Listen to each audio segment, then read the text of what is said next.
ನಮಸ್ಕಾರ ಪ್ರಿಯ ವೀಕ್ಷಕರೇ, ನಾನು ನಿಮ್ಮ ವಿಶ್ವಾನಂದ ಆಚಾರ್ಯ. ಇತ್ತೀಚಿನ ದಿನಮಾನಗಳಲ್ಲಿ ಮದುವೆ ಸಮಸ್ಯೆ ಆಗ್ತಿದೆ, ಮದುವೆ ವಿಳಂಬ ಆಗ್ತಿದೆ ಅಂತ ಸುಮಾರು ಜನದ ಪ್ರಶ್ನೆಗಳಾಗಿದೆ. ಹೌದು, ಮದುವೆಗೆ ಯಾಕೆ ಇಷ್ಟೊಂದು ವಿಳಂಬ ಆಗೋದಕ್ಕೆ ಮೂಲ ಕಾರಣ ಅಂತ ತಿಳ್ಕೊಳ್ತಾ ಹೋಗೋಣ ಈ ಒಂದು ಸಂಚಿಕೆಯಲ್ಲಿ. 30 ವರ್ಷದಿಂದ 35 ವರ್ಷ ಆಯ್ತು, 40ರಿಂದ 45 ವರ್ಷ ಆಯ್ತು, ಇದುವರೆಗೂ ಮದುವೆ ನಮ್ಗೆ ಸೆಟ್ ಆಗ್ಲೇ ಇಲ್ಲ. ಯಾಕೆ ಈ ರೀತಿ ಸಮಸ್ಯೆಗಳಾಗ್ತಿದೆ, ಮದುವೆನಲ್ಲಿ ವಿಳಂಬ ಆಗ್ತಿದೆ. ಸುಮಾರು 100ರಿಂದ 200 ಹುಡುಗಿನ ನೋಡಿದ್ದೀರಿ, ಅವ್ರಿಗೂ ಸೆಟ್ ಆಗ್ತಿಲ್ಲ.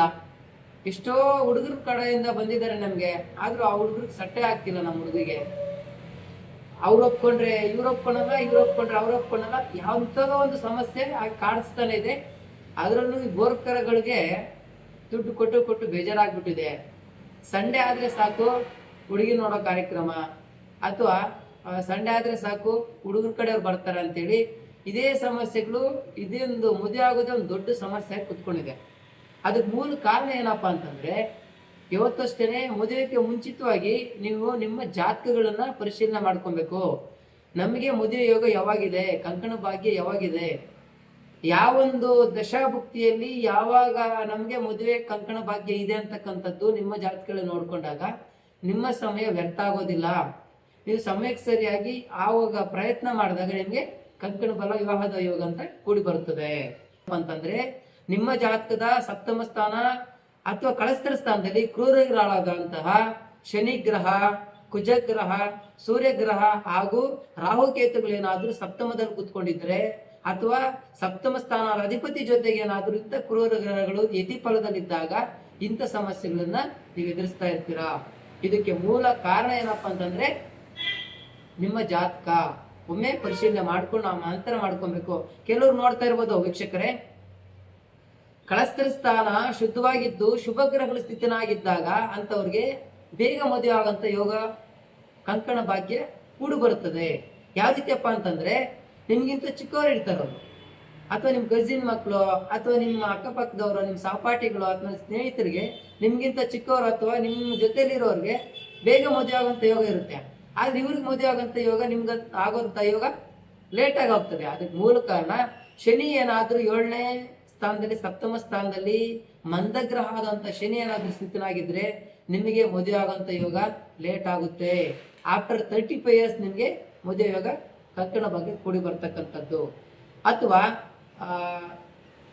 ಕಳಸ್ತರ ಸ್ಥಾನದಲ್ಲಿ ಏನಾದ್ರೂ ಸೂರ್ಯಗ್ರಹ ಸ್ಥಿತರಾಗಿದ್ರೆ ಅವ್ರಿಗೂ ಸಹ ಲೇಟ್ ಮ್ಯಾರೇಜ್ ಆಗುತ್ತೆ. ಬಟ್ ಅದು ನಿಮ್ಮ ದಶಾಮುಕ್ತಿಗಳು ಮತ್ತು ಅಂತರ್ದಶಾಮುಕ್ತಿಗಳು, ಗುರುವಿನ ಅನುಗ್ರಹ ಯಾವ ರೀತಿ ಇದೆ, ಗುರುಬಲ ಹೆಂಗಿದೆ, ಆ ಕಾಂಬಿನೇಷನ್ ನೋಡಿ ನಾವು ಪ್ರಿಡಿಕ್ಷನ್ ಮಾಡಬೇಕಾಗ್ತದೆ. ಒಂದು ವೇನಲ್ಲಿ ಹೇಳ್ತಕ್ಕಂಥದ್ದು ಅಷ್ಟೊಂದು ಸಮಂಜಸ ಅಲ್ಲ. ಹಾಗೆ ಸಪ್ತಮ ಸ್ಥಾನದಲ್ಲಿ ಏನಾದರೂ ಕುಜಗ್ರಹ ಸ್ಥಿತಿನಾಗಿದ್ರೆ ಅಂಥವ್ರಿಗೆ ವಿವಾಹ ಮಾಡ್ಕೊಳ್ಳೋದಕ್ಕೆ ಲೇಟ್ ಆಗುತ್ತೆ, ವಿಳಂಬ ಆಗುತ್ತೆ. ಕಾರಣ ನಿಮ್ಗೇನು ಸೆಟ್ ಆಗೋಯ್ತು, ಹುಡುಗಿ ಕಡೆಯವ್ರು ಬಂದ್ರು, ಹುಡುಗನ ಕಡೆಯವ್ರು ಬಂದ್ರು, ಇನ್ನೇನು ಎಂಗೇಜ್ಮೆಂಟ್ಗೆಲ್ಲ ಕುತ್ಕೊಂಡು ಮಾತಾಡಿದ್ರೆ ನಾವು ಲೆಕ್ಕಕ್ಕೆ ಹೋದಾಗ ಕುಜ ಏನ್ ಮಾಡ್ತಾನೆ, ಕಟ್ ಮಾಡ್ತಾನೆ. ಇಲ್ಲ ಸಲ್ಲದ ಆಪಾದನೆ ಮಾಡ್ಕೊಂಡು ಏನೋ ಒಂದು ಸಂಶಯ ಪಟ್ಟು ಅಥವಾ ಏನೋ ಒಂದು ಲೋಪದೋಷಗಳನ್ನ ಹುಡುಕಿ ಅಲ್ಲಿಗೆ ಕಟ್ಟಾಗುತ್ತೆ, ಅಲ್ಲಿ ನಿಂತೋಗುತ್ತೆ. ಇದಕ್ಕೆಲ್ಲ ಮೂಲ ಕಾರಣ ಆ ಒಂದು ಗ್ರಹಸ್ಥಿತಿಗಳ ಯಾವ್ಯಾವ ಸ್ಥಾನದಲ್ಲಿ ಇದ್ರ ಅಂತ ತಿಳ್ಕೊಂಡು ಅದಕ್ಕೆ ಪರಿಹಾರ ಮಾಡ್ಕೊಂಡು ನಂತರ ವಿವಾಹ ಮಾಡ್ಕೊಬೇಕು. ಇದ್ದಾಗ ಆ ಒಂದು ಸಮಸ್ಯೆಗಳಿಗೆ ಪರಿಹಾರ ತಗೊಬೇಕು. ಉದಾಹರಣೆಗೆ ರಾಹುಕೇತು ಏನಾದ್ರೂ ನಿಮ್ಮ ಸಪ್ತಮ ಸ್ಥಾನದಲ್ಲಿ ಅಥವಾ ಲಗ್ನದಿಂದ 7ನೇ ಸ್ಥಾನದಲ್ಲಿ ಏನಾದ್ರೂ ಸ್ಥಿತನಾಗಿದ್ರೆ ಆಗ ಪಿತೃದೋಷಗಳು, ಪಿತೃಗಳು ಕಾಟ ಇರುತ್ತೆ. ಉಜ್ಜಂದಲ್ಲಿ ಮಾಡಿರ್ತಕ್ಕಂಥ ಕರ್ಮ ಫಲದ ಅನುಸಾರವಾಗಿ ನಮ್ಗೆ ಪಿತೃಗಳು ಕಾಡಿಸ್ತಾ ಇರ್ತದೆ. ಹಾಗಾಗಿ ನಾವು ಪಿತೃದೋಷಗಳನ್ನ ಪರಿಹಾರ ಮಾಡ್ಕೊಬೇಕು, ನಂತರ ವಿವಾಹಕ್ಕೆ ಪ್ರಯತ್ನ ಮಾಡಬೇಕು.